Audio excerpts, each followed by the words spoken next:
Hello and welcome to Storytime.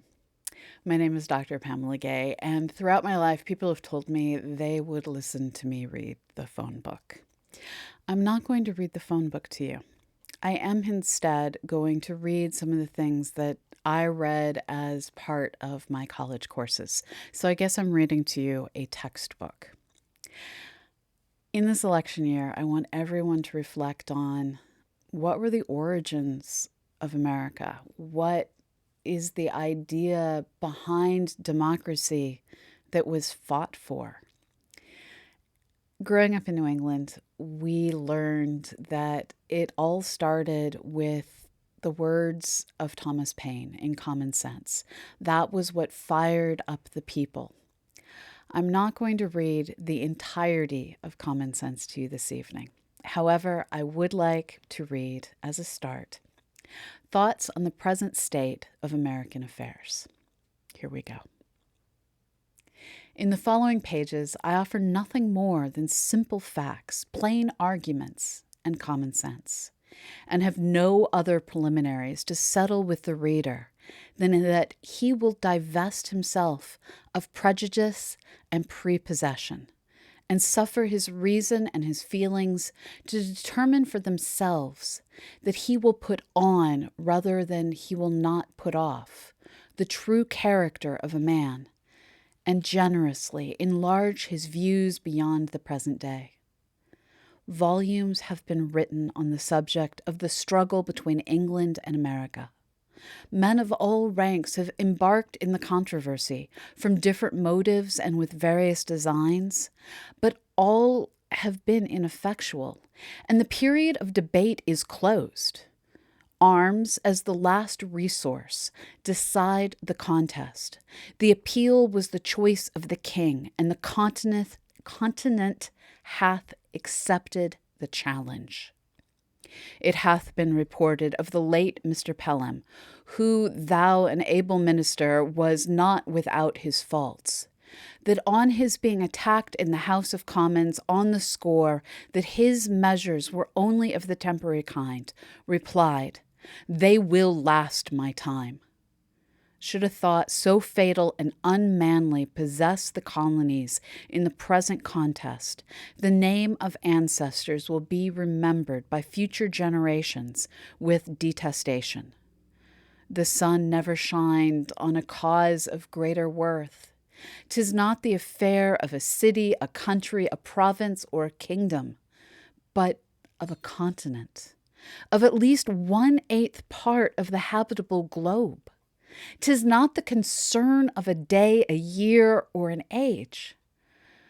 Posterity are virtually involved in the contest and will be more or less affected, even to the end of time, by the proceedings now. Now is the seed time of continental union, faith, and honor. The least fracture now will be like a name engraved with the point of a pin on the tender rind of a young oak.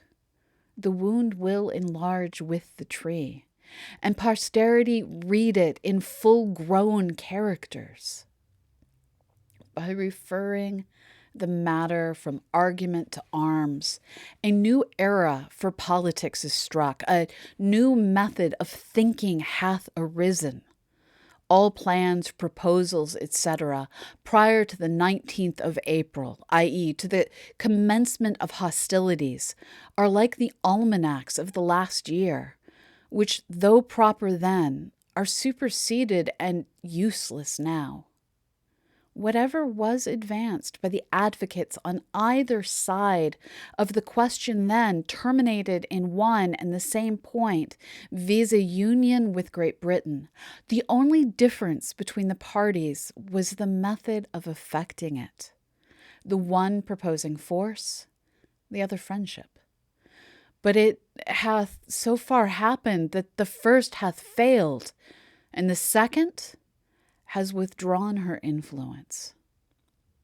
As much hath been said of the advantages of reconciliation, which, like an agreeable dream, have dream hath passed away and left us as we were, it is but right that we should examine the contrary side of the argument and inquire into some of the most material injuries which these colonies sustain and always will sustain by being connected with and dependent on Great Britain.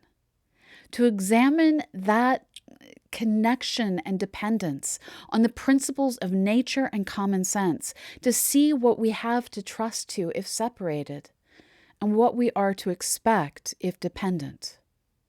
I've heard it asserted by some that as America hath flourished under her former connection with Great Britain, that the same connection is necessary towards her future happiness, and will always have the same effect. Nothing can be more fallacious than this kind of argument. We may as well assert that because a child has thrived upon milk, that it is never to have meat, or that the first 20 years of our life is to become a precedent for the next 20. But even this is admitting more than is true, for I answer roundly that America would have flourished as much and probably much more had no European power had anything to do with her. The commerce by which she hath enriched herself are the necessaries of life, and will always have a market while eating in the custom of Europe. But she hath protected us, say some. That she has engrossed us is true, and defended the continent at our expense as well as her own is admitted. And she would have defended Turkey from the same motive, viz. The sake of trade and dominion. Alas, we have been long led away by ancient prejudices, and made large sacrifices to superstition. We have boasted the protection of Great Britain without considering that her motive was interest, not attachment, that she did not protect us from our enemies on our account, but from her enemies on her own account, from those who had no quarrel with us on any other account, and who will always be our enemies on the same account. Let Britain waive her pretensions to the continent, or the continent throw off the dependence, and we should be at peace with France and Spain were they at war with Britain. The miseries of Hanover last war ought to warn us against connections. It has lately been asserted in Parliament that the colonies have no relation to each other but through the parent country, i.e. that Pennsylvania and the Jerseys, and so on for the rest, are sister colonies by the way of England. This is certainly a very roundabout way of proving relationship, but it is the nearest and only true way of proving enemyship, if I may so call it. France and Spain never were, nor perhaps ever will be, our enemies as Americans, but as our being the subjects of Great Britain. But Britain is the parent country, say some. Then the more shame upon her conduct. Even brutes do not devour their young, nor savages make war upon their families. Wherefore the assertion, if true, turns to her reproach. But it happens not to be true, or only partly so. And the phrase parent or mother country has been Jesuically adopted by the king and his parasites, with a low papistical design of gaining an unfair bias on the credulous weakness of our minds. Europe, and not England, is the parent country of America. This new world hath been the asylum for the persecuted lovers of civil and religious liberty from every part of Europe. Hither have they fled, not from the tender embraces of the mother, but from the cruelty of the monster. And it is so far true of England that the same tyranny which drove the first emigrants from home pursues their descendants still. In this extensive quarter of the globe, we forget the narrow limits of 360 miles, the extent of England, and carry our friendship on a larger scale. We claim brotherhood with every European Christian and triumph in the generosity of this sentiment. It is pleasant to observe by what regular graduations we surmount the force of local prejudice as we enlarge our acquaintance with the world. A man born in any town in England divided into parishes will naturally associate most with his fellow parishioners, because their interests in many cases will be common, and distinguish him by the name of neighbor. If he meet him but a few miles from home, he drops the narrow idea of a street and salutes him by the name of townsman. If he travel out of the county and meet him in any other, he forgets the minor divisions of street and town and calls him countryman, i.e., county man. But if in their foreign excursions they should associate in France or any other part of Europe, their local remembrance would be enlarged into that of Englishmen. And by a just parity of reasoning, all Europeans meeting in America or any other quarter of the globe are countrymen for England, Holland, Germany, or Sweden, when compared with the whole, stand in the same places on the larger scale, which the divisions of street, town, and country do on the smaller ones. Distinctions too limited for continental minds. Not 1/3 of the inhabitants, even of this province, are of English descent. Wherefore I reprobate the phrase of parent or mother country applied to England only, as being false, selfish, narrow, and ungenerous. But admitting that we were all of English descent, what does it amount to? Nothing, Britain. Being now an open enemy extinguishes every other name and title, and to say that reconciliation is our duty is truly farcical. The first king of England of the present line, William the Conqueror, was a Frenchman, and half the peers of England are descendants from the same country. Therefore, by the same method of reasoning, England ought to be governed by France. Much has been said of the united strength of Britain and the colonies, that in conjunction they might bid defiance to the world. But this is mere presumption. The fate of war is uncertain. Neither do the expressions mean anything, for this continent would never suffer itself to be drained of inhabitants to support the British arms in either Asia, Africa, or Europe. Besides, what have we to do with setting the world at defiance? Our plan is commerce, and that, well attended to, will secure us the peace and friendship of all Europe, because it is the interest of all Europe to have America a free port. Her trade will always be a protection, and her barrenness of gold and silver secure her from invaders. I challenge the warmest advocate for reconciliation to shew a single advantage that this continent can reap by being connected with Great Britain. I repeat the challenge, not a single advantage is derived. Our corn will fetch its price in any market in Europe, and our imported goods must be paid for buy them where we will. But the injuries and disadvantages we sustain by that connection are without number, and our duty to mankind at large, as well as to ourselves, instruct us to renounce the alliance, because any submission to or dependence on Great Britain tends directly to involve this continent in European wars and quarrels, and sets us at variance with nations who would otherwise seek our friendship and against whom we have neither anger nor complaint. As Europe is our market for trade, we ought to form no partial connection with any part of it. It is the true interest of America to steer clear of European connections, which she never can do, while by her dependence on Britain, she is made the make weight in the scale of British politics. Europe is too thickly planted with kingdoms to be long at peace. And whenever a war breaks out between England and any foreign power, the trade of America goes to ruin because of her connection with Britain. The next war may not turn out like the last.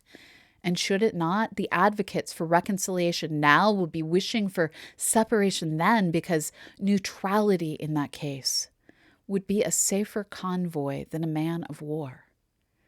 Everything that is right or natural pleads for separation. The blood of the slain, the weeping voice of nature cries. 'Tis time to part. Even the distance at which the Almighty has placed England and America is a strong and natural proof that the authority of the one over the other was never the design of heaven. The time, likewise, at which the continent was discovered adds weight to the argument, and the manner in which it was peopled increases the force of it. The Reformation was preceded by the discovery of America, as if the Almighty graciously meant to open a sanctuary to the persecuted in future years when home should afford neither friendship nor safety. The authority of Great Britain over this continent is a form of government which sooner or later must have an end. And a serious mind can draw no true pleasure by looking forward under the painful and positive conviction that what he calls the present Constitution is merely temporary.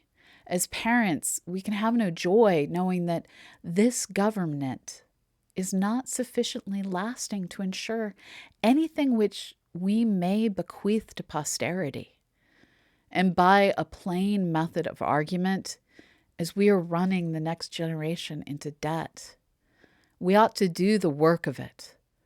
Otherwise, we use them meanly and pitifully in order to discover the line of our duty rightly. We should take our children in our hand and fix our station a few years farther into life, that eminence will present a prospect which a few present fears and prejudices conceal from our sight. Though I would carefully avoid giving unnecessary offense, yet I am inclined to believe that all those who espouse the doctrine of reconciliation may be included within the following descriptions: interested men who are not to be trusted, weak men who cannot see, prejudiced men who will not see, and a certain set of moderate men who think better of the European world than it deserves. And this last class, by an ill-judged deliberation, will be the cause of more calamities to this continent than all the other three. It is the good fortune of many to live distant from the scene of sorrow. The evil is not sufficient brought to their doors to make them feel the precariousness with which all American property is possessed. But let our imaginations transport us for a few moments to Boston. That seat of wretchedness will teach us wisdom and instruct us forever to renounce a power to whom we can have no trust. The inhabitants of that unfortunate city, who but a few months ago were in ease and affluence, have now no other alternative than to stay and starve or turn out to beg. Endangered by the fire of their friends if they continue within the city, and plundered by the soldiery if they leave it, in their present condition they are prisoners without the hope of redemption, and in a general attack for their relief they would be exposed to the fury of both armies. Men of passive tempers look somewhat lightly over the offenses of Britain, and still hoping for the best, are apt to call out, "Come, come, we shall be friends again for all this." But examine the passions and feelings of mankind. Bring the doctrine of reconciliation to the touchstone of nature, and then tell me whether you can hereafter love, honor, and faithfully serve the power that hath carried fire and sword into your land. If you cannot do all these, then are you only deceiving yourselves, and by your delay bringing ruin upon posterity? Your future connection with Britain, whom you can neither love nor honor, will be forced and unnatural, and being formed only on the plan of present convenience, will in a little time fall into a relapse more wretched than the first. But if you say you can still pass the violations over, then I ask, hath your house been burnt?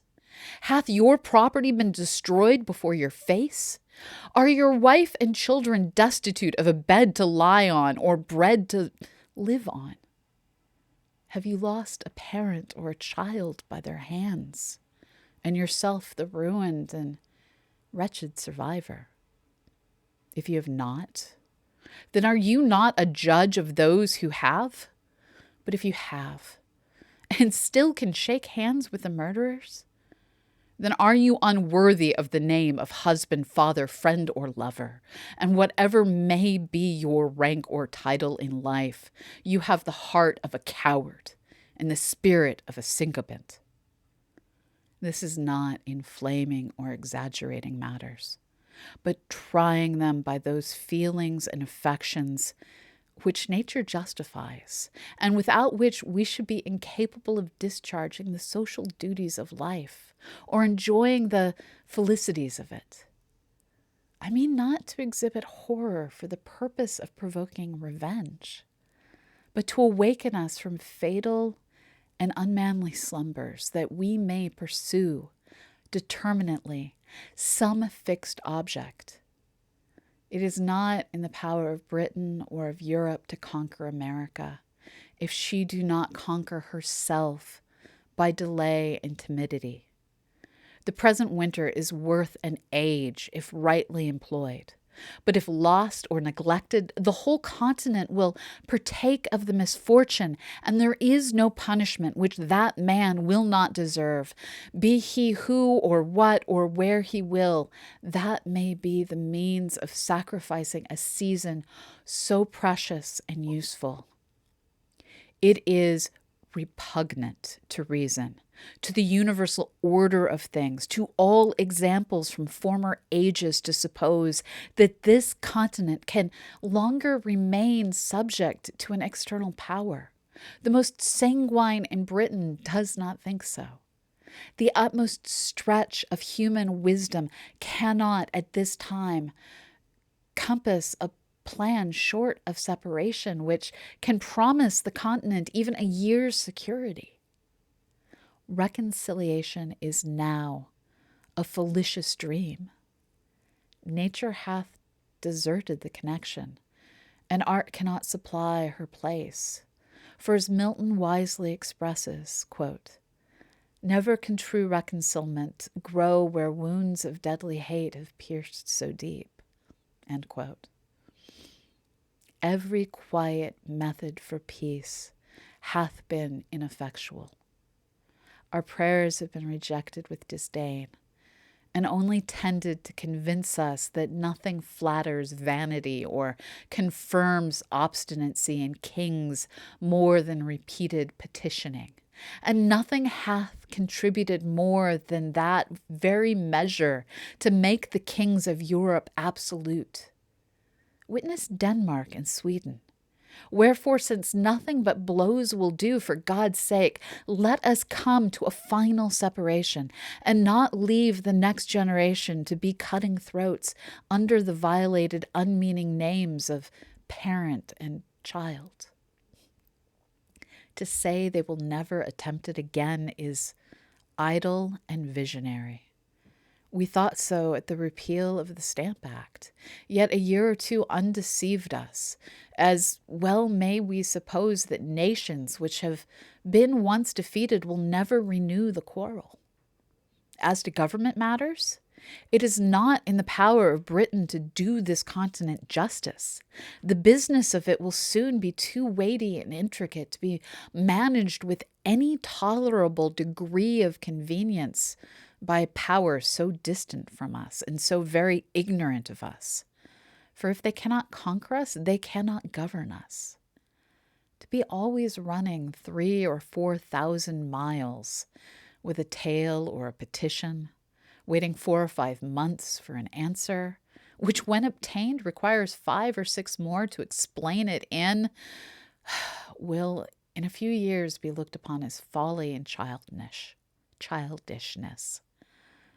There was a time when it was proper, and there's a proper time for it to cease. Small islands not capable of protecting themselves are the proper objects for kingdoms to take under their care.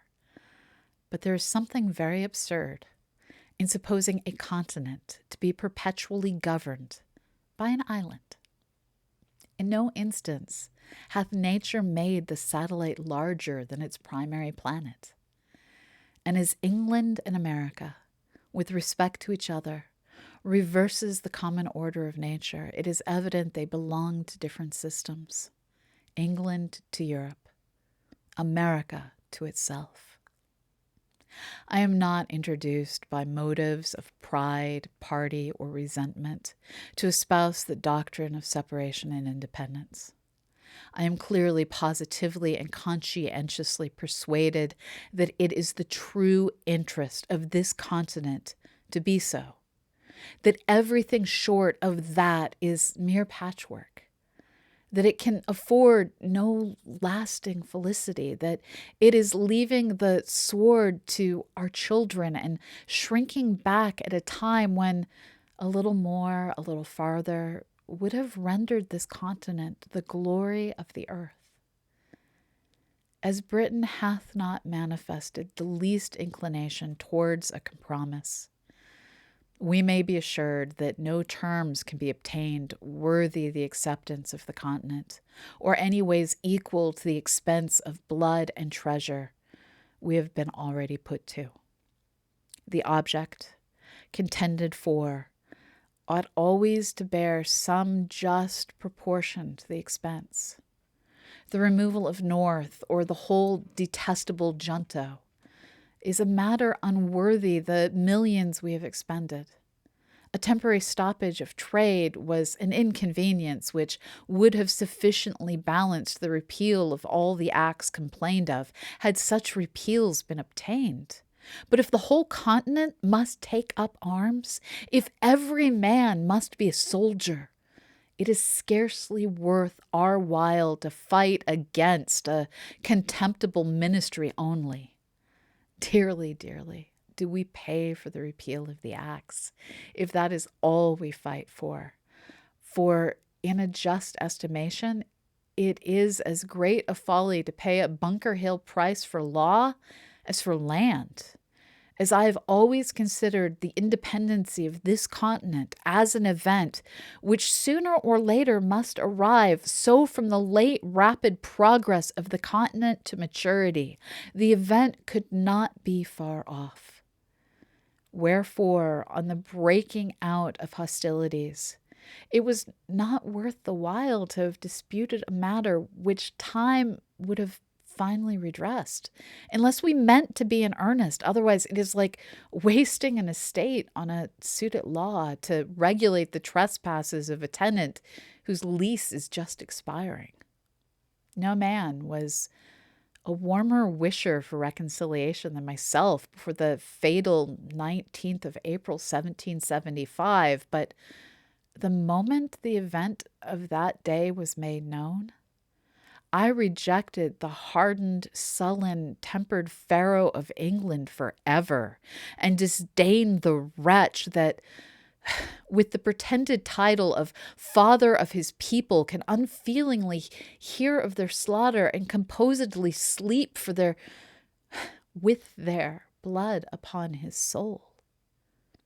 But admitting that matters were now made up, what would be the event?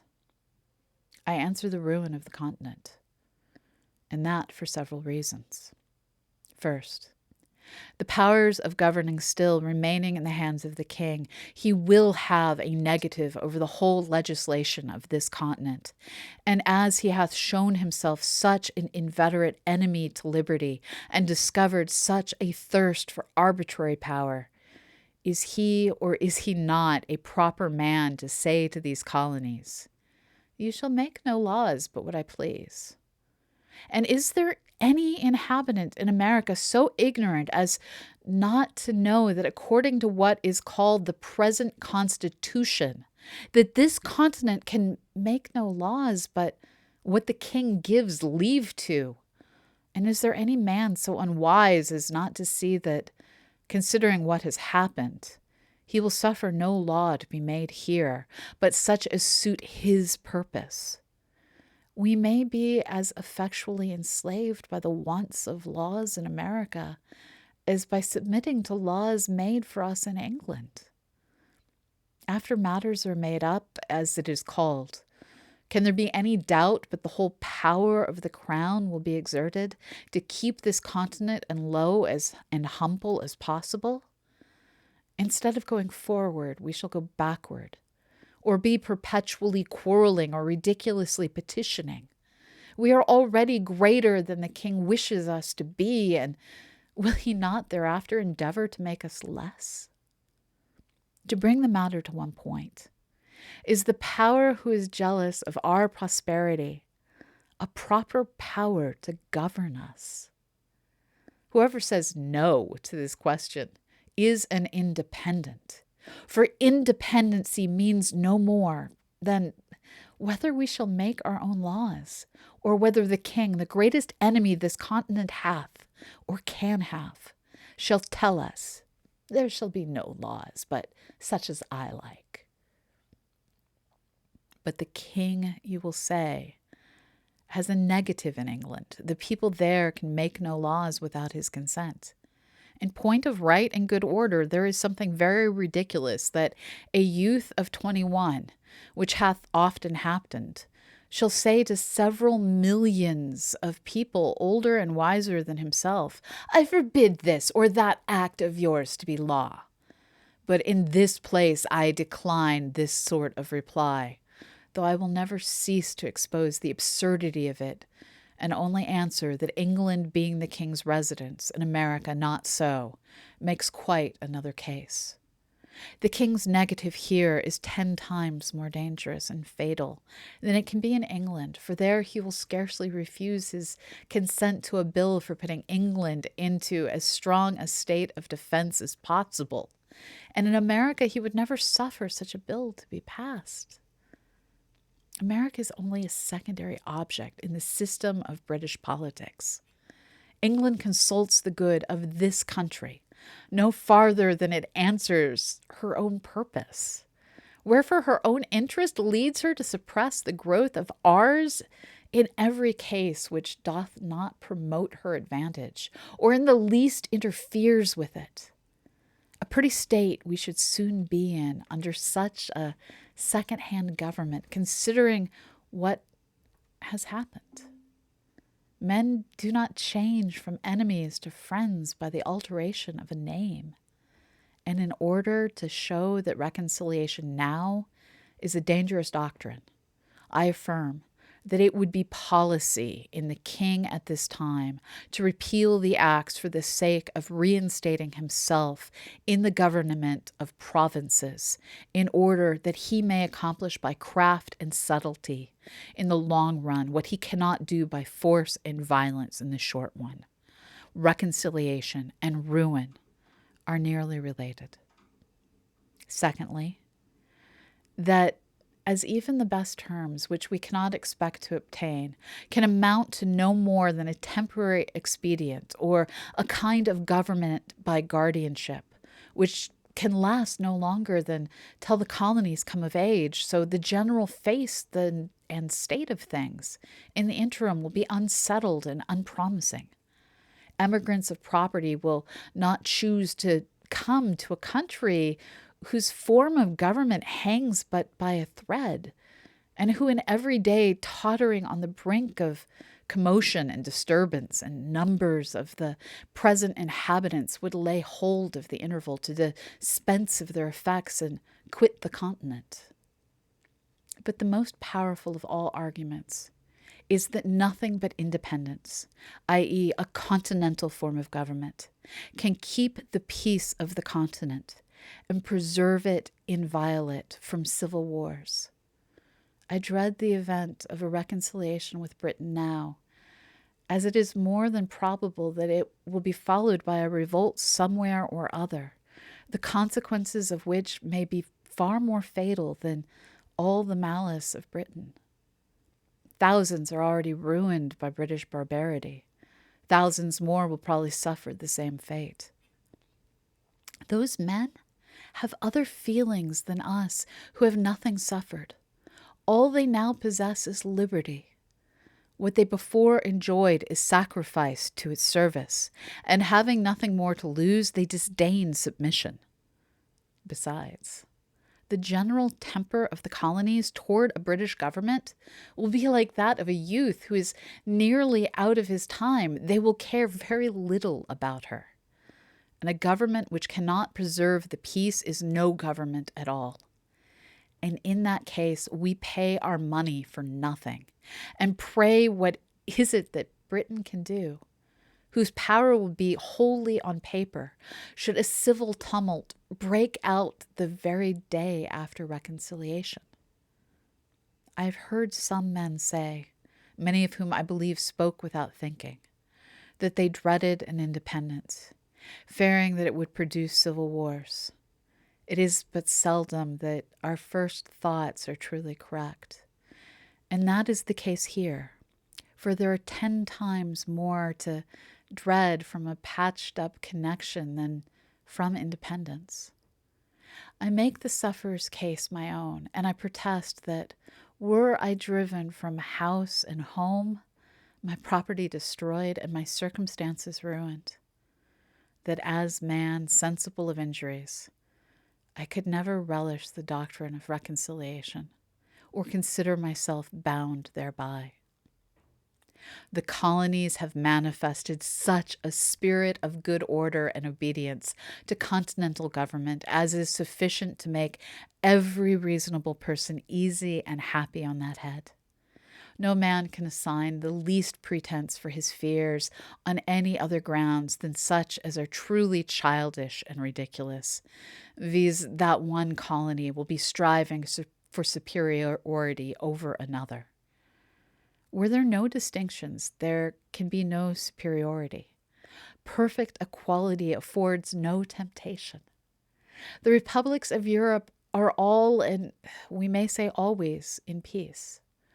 Holland and Switzerland are without wars, foreign or domestic.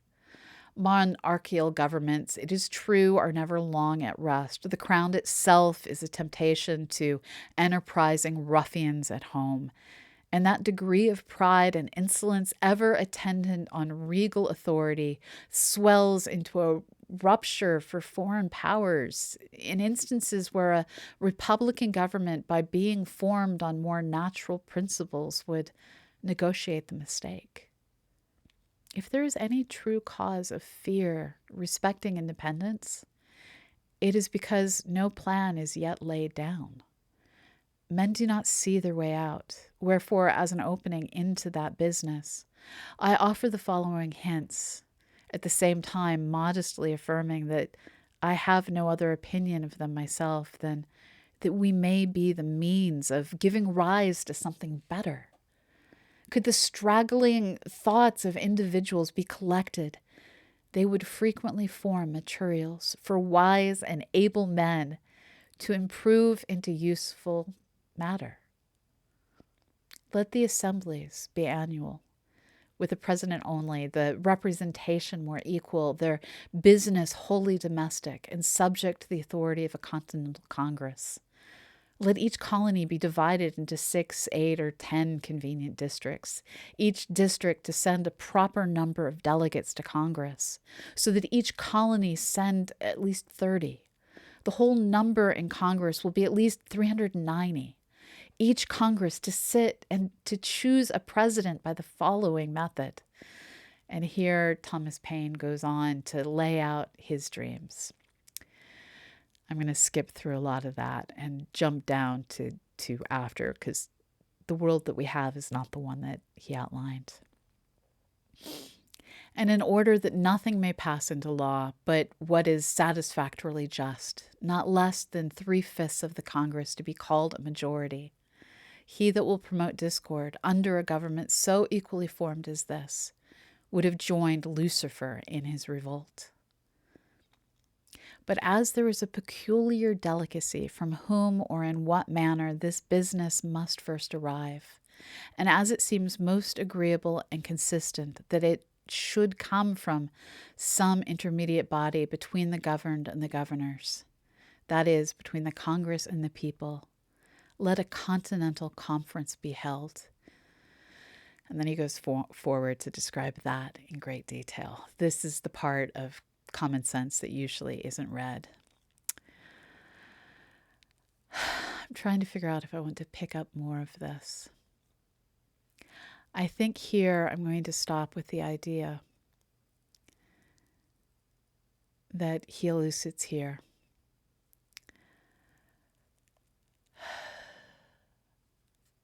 Sorry, I'm trying to find exactly where I want to pick up.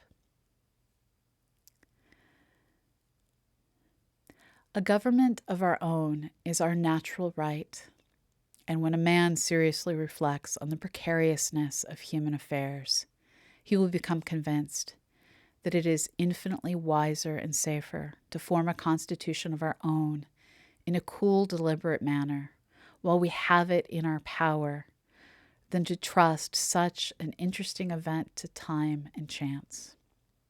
If we omit it now, some Massanello may hereafter arise, who, laying hold of popular disquietudes, may collect together the desperate and the discontented, and by assuming to themselves the powers of government may sweep away the liberties of the continent like a deluge. Should the government of America return again into the hands of Britain, the tottering situation of things will be a temptation for some desperate adventurer to try his fortune. And in such a case, what relief can Britain give? Ere she could hear the news, the fatal business might be done, and ourselves suffering like the wretched Britons under the oppression of the conqueror. Ye that oppose independence now, ye know not what ye do. Ye are opening a door to eternal tyranny. By keeping vacant the seat of government, there are thousands and tens of thousands who would think it glorious to expel from the continent that barbarous and hellish power who hath stirred up the Indians and Negroes to destroy us. The cruelty hath a double guilt. It is dealing brutally by us and treacherously by them. Thomas Anello, otherwise Massanello, a fisherman of Naples, who after spiriting up his countrymen in the public marketplace against the oppressions of the Spaniards to whom the place was then subject, prompted them to revolt, and in the space of a day became king. To talk of friendship with those in whom our reason forbids us to have faith, and our affections wounded through 1,000 pores instruct us to detest, is madness and folly. Every day wears out the little remains of kindred between us and them, and can therefore be any reason to hope that as the relationship expires, the affection will increase, or that we shall agree better when we have 10 times more and greater concerns to quarrel over than ever. Ye that tells us of harmony and reconciliation, can you restore to us the time that is past? Can ye give the prostitution and former innocence? Neither can he reconcile Britain and America. The last cord now is broken. The people of England are presenting addresses against us. There are injuries which nature cannot forgive. She would cease to be nature if she did. As well can the lover forgive the ravisher of his mistress, as the continent forgive the murderers of Britain. The Almighty hath implanted in us the unextinguishable feelings for good and wise purpose. They are the guardians of His image in our hearts. They distinguish us from the herd of common animals. The social compact would dissolve, and justice be extirpated upon the earth, or have only a casual existence were we callous to the touches of affection. The robber and the murderer would often escape unpunished. Did not the injuries which our tempers sustain provoke us into justice? O ye that love mankind, ye that dare oppose not only the tyranny but the tyrant, stand forth. Every spot of the old world is overrun with oppression. Freedom hath been hunted round the globe. Asia and Africa have long expelled her. Europe regards her like a stranger, and England hath given her warning to depart. Oh, receive the fugitive, and prepare in time an asylum for mankind.